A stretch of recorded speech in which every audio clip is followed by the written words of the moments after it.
La vie est à la fois précieuse et douloureuse en même temps. Luxe. Que ce soit votre santé, un être cher, ou même quelque chose d'aussi banal que l'électricité, la vérité ironique est que nous ne savons pas vraiment ce que nous avons jusqu'à ce que nous le perdions. Lorsque nous nous enfermons dans l'auto-apitoiement et adoptons une identité de victime arbitraire, nous nous engageons dans un cycle sans fin de souffrance. Notre énergie est basse et la joie est rarement invitée à prendre le thé. Dans cet espace sombre, nous ne voyons pas la lumière. Bien que la souffrance soit douloureuse, elle ne doit pas être une victime inutile et dénuée de sens. Vous pouvez soit devenir meilleur, soit devenir amer. Le choix vous appartient. La souffrance peut conduire à la gratitude si vous vous y rendez. Alors, comment vous rendez-vous à la douleur et à la souffrance? Par une vie consciente. Dans la pensée taoïste, la gratitude tourne autour de l'harmonisation avec le flux naturel de l'univers, conduisant à la paix intérieure et à la satisfaction. Elle enseigne que la gratitude est une force puissante pour la guérison et la transformation, aidant à surmonter toutes les émotions négatives et à cultiver une énergie positive. La gratitude vient directement de votre nature. Un taoïste peut être reconnaissant et en effet peut être enchanté de témoigner ou de ressentir une petite partie de la merveilleuse richesse du Tao. Ce n'est pas une question d'éducation ou d'âge. Même le nourrisson le plus petit et le plus faible absorbe et exprime simultanément un coin du Tao. Un taoïste, alors, exprimerait sa gratitude, au sens de reconnaître et de se soumettre avec gratitude aux forces incontrôlables du Tao qui façonnent nos vies et produisent le bien ainsi que le mal autour de nous. C'est dans cet esprit que j'exprime ma gratitude. Il y a un dicton simple à garder à l'esprit. Le Tao aime une personne reconnaissante. La gratitude est l'amour, c'est de l'énergie, c'est de la joie. La gratitude est une grâce, c'est la voix du divin. Un simple merci est une reconnaissance, et une reconnaissance des bénédictions de la vie, peu importe qu'elles semblent grandes ou petites. La fréquence vibratoire élevée de la gratitude nous permet de sortir de la peur, de l'histoire du pas assez bien, nous permettant de voir la vérité de qui nous sommes.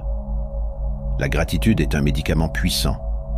C'est une affirmation que la bonté et la gentillesse existent dans notre monde malgré tous les oiseaux de mauvais augure négatifs. En modifiant vos pensées pour vous orienter vers l'appréciation des gens et des situations qui vous entourent, et en générant une émotion forte de gratitude, se plaindre d'une fête réduite. Utilisons cela comme une opportunité pour redécouvrir la sagesse de vivre modestement et d'être reconnaissant. La petite gratitude est en surface, à l'extérieur. C'est comme quand quelqu'un vous a enseigné quelque chose qui implique un mouvement du corps. Cette gratitude résulte tous d'un bénéfice à court terme pour vous, et la gratitude est juste pour cette instance de bénéfice, mais rien de plus ne poussera. La gratitude moyenne est au niveau de l'âme, à l'intérieur du corps, ce qui signifie que c'est tout au sujet de la pensée, de la connaissance, de la logique, etc. Si quelqu'un vous a enseigné quelque chose qui entre dans votre âme, votre cerveau, alors c'est le type dont nous parlons ici. Cela vous bénéficie maintenant, et aussi plus tard, car la pensée peut générer plus d'actions physiques, beaucoup de choses. Un bénéfice peut s'épanouir en beaucoup d'autres. C'est pourquoi on l'appelle gratitude moyenne. Pensez-y, vos enseignants à l'école vous ont donné une leçon et vous ont enseigné en classe. Vous avez appris et devenu plus intelligent, c'est déjà de la gratitude moyenne. La grande gratitude est au niveau du cœur. Elle concerne la vie, les sentiments, et même la direction. Votre vie n'aurait pas cette nouvelle direction aujourd'hui. Si vous n'aviez pas été ordonné, quelqu'un a arrêté une balle pour vous avec son corps. Ils ont sauvé votre vie aujourd'hui. Si vous n'aviez pas reçu de l'aide de Ji-Si-Fu, l'esprit maléfique aurait pu vous noyer dans l'eau et vous tuer déjà.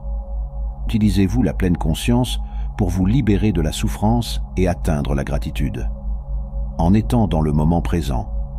Pour beaucoup d'entre nous, c'est plus facile à dire qu'à faire. Au lieu de cela, nous passons trop de temps à rumination sur notre c'est ce que signifie « cela aussi passera ». Chaque moment se dirige vers le moment suivant.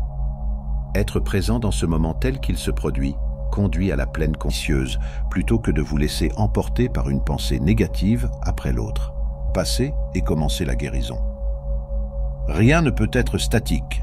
Tout. Comment atteindre la pleine conscience? Il n'y a pas de réalisation définitive de la pleine conscience, surtout quand l'essence de celle-ci est de vider votre esprit. On ne comprendra pas ce qu'est le plaisir.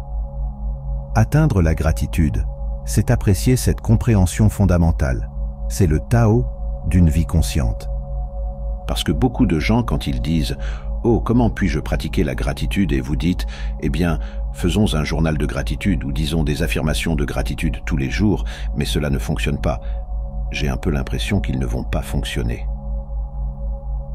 À moins que nous ne traitions cette question de l'enfant intérieur, parce que nous pouvons passer une demi-heure par jour à faire un journal ou à nous dire des affirmations, mais ensuite, si nous retournons au même genre de discours intérieur négatif, si nous suivons la tendance de l'enfant intérieur à vouloir se prémunir contre l'avenir, à vouloir critiquer, à ne jamais reconnaître là où nous avons réussi, à ne pas vouloir se concentrer sur le spectre des choses positives, si nous conservons toujours cet état d'esprit comme notre système de fonctionnement dominant, peu importe le temps que nous passons à écrire des choses, je suis tellement reconnaissant pour ceci ou cela, nous allons toujours revenir à la pensée étroite.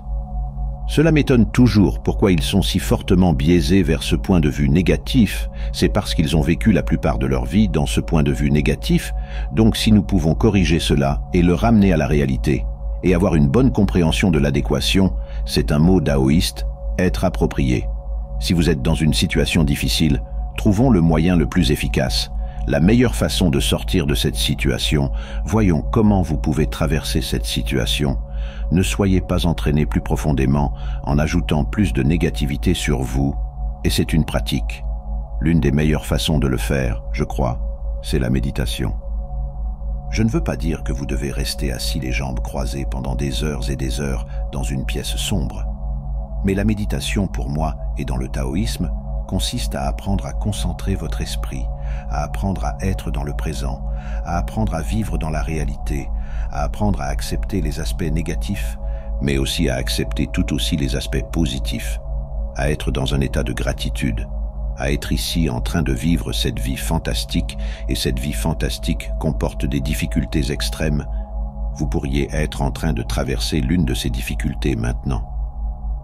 La sagesse ancienne célèbre la gratitude et la simplicité.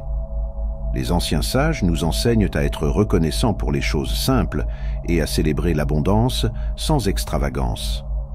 Il s'agit d'un thème récurrent dans les récits des sages taoïstes, selon lequel on croit qu'ils exerçaient une influence invisible bénéfique pour le souverain et la société de manière subtile et mystérieuse.